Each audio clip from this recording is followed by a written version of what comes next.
చాలా ప్రశాంతంగా జరిగాయి.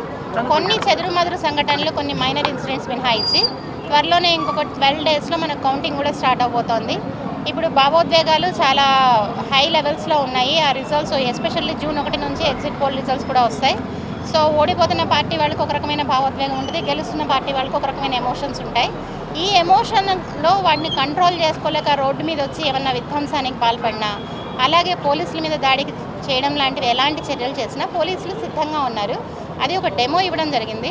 సో లాఠీ చార్జ్ చేయడము, అలాగే స్టన్ గ్రెనేడ్స్ ఉన్నాయి, అలాగే టియర్ గ్యాస్ షెల్స్, ఇట్లాంటివన్నింటినీ కూడా.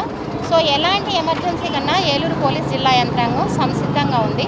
సో ప్రజలకి అలాగే రాజకీయ నాయకులు కూడా నా విజ్ఞప్తి ఏంటి అంటే, మేము అవన్నీ బలప్రయోగం చేసేంత వరకు రాకుండా మీరు మాకు కోఆపరేట్ చేసి శాంతియుతంగా కౌంటింగ్ ఆ తర్వాత రోజులు కూడా ప్రశాంతంగా ఉండేలా మాకు సహకరించవలసిందిగా కోరుతున్నాము.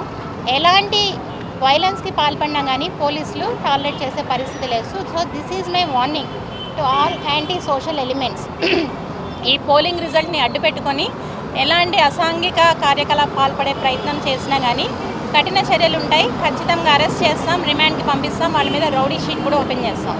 సో యువతకు కూడా నా విజ్ఞప్తి ఏంటి అంటే, ఒక్క సెకండ్, ఒక మినిట్ మీ ఎమోషన్స్ని మీరు కంట్రోల్ చేసుకుంటే మిగతా లైఫ్లో క్రిమినల్ కేసులు లేకుండా వెళ్ళిపోతాయి. లేదా మీరు అభిమానించి ఒక నాయకుడు ఓడిపోయాడనో, మీరు అభిమానించి ఒక పార్టీ ఓడిపోయిందనో, అన్నెసరీ ఒక మాప్లో మీరు కనబడితే మీరు ఏమీ చేయకపోయినా కామన్ ఆబ్జెక్ట్ అని ఒకటి ఉంటుంది. ఒక గుంపు అల్లరి చిల్లరి పనులు చేస్తూ విధ్వంసాలకు దిగితే ఆ గుంపులో ఉన్న ప్రతి ఒక్కరిని కూడా మనం రెస్పాన్సిబుల్గా హోల్డ్ చేయడం కుదురుతుంది. నేను ఎలాంటి పగలు కొట్టలేదు, నేను రాళ్ళు సరలేదు, నేను ఎవరి మీద దాడి చేయలేదు, నేను జస్ట్ గుంపుతో ఉన్నాను అంటే కుదరదు. ఆ గుంపుతో ఉన్నప్పుడు మిమ్మల్ని కూడా మేము రెస్పాన్సిబుల్ చేసి అదే యాక్షన్ మీ మీద కూడా తీసుకోవడం జరుగుతుంది.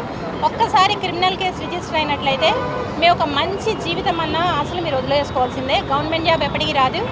Nowadays as I'm already saying, even prestigious private companies కూడా మాకు వెరిఫికేషన్ పంపిస్తున్నాయి. ఒక్క క్రిమినల్ కేసు ఉందని మేము రాసినా కానీ మీరు బ్లూ చిప్ కంపెనీస్ ఇట్లాంటి వాటి మీద ఆశలు వదిలేసుకోవాల్సిందే. So I request the youth, మీరు మీ ఎమోషన్స్ని కంట్రోల్లో పెట్టుకొని శాంతియుతంగా మాకు సహకరించాలి. తల్లిదండ్రులు కూడా నా విజ్ఞప్తి, ఆ కౌంటింగ్ రోజు మీ పిల్లలు ఎక్కడున్నారో ఏం చేస్తున్నారో చూసుకుంటే తర్వాత వాళ్ళ క్రిమినల్ కేసులో ఇరుక్కొని బెయిల్స్ కోసము మీరు లాయర్ల చుట్టూ, స్టేషన్స్ చుట్టూ, కోర్టు చుట్టూ తిరగకుండా ఉంటారు. Thank you. ఇదంతా కూడా 144 సెక్షన్ ఉంటుందంటే నలుగురికి మించి ఎక్కడ కూడా వితౌట్ పర్మిషన్ అసెంబ్లీ కాకూడదు. అన్ని చోట్ల ఎస్పెషల్లీ మనం already counting centres no fly జోన్గా నేను ఆల్రెడీ నోటిఫికేషన్ కూడా ఇచ్చేసాం. అలాగే ఎలాంటి బాణాసంచా అమ్మడం కానీ కాల్చడం కానీ చేయకూడదు. ఎలాంటి విక్టరీ ప్రొసెషన్స్కి కూడా ఎలాంటి అనుమతి లేదు. అందరూ మాతో సహకరించవలసిందిగా కోరుతున్నాను.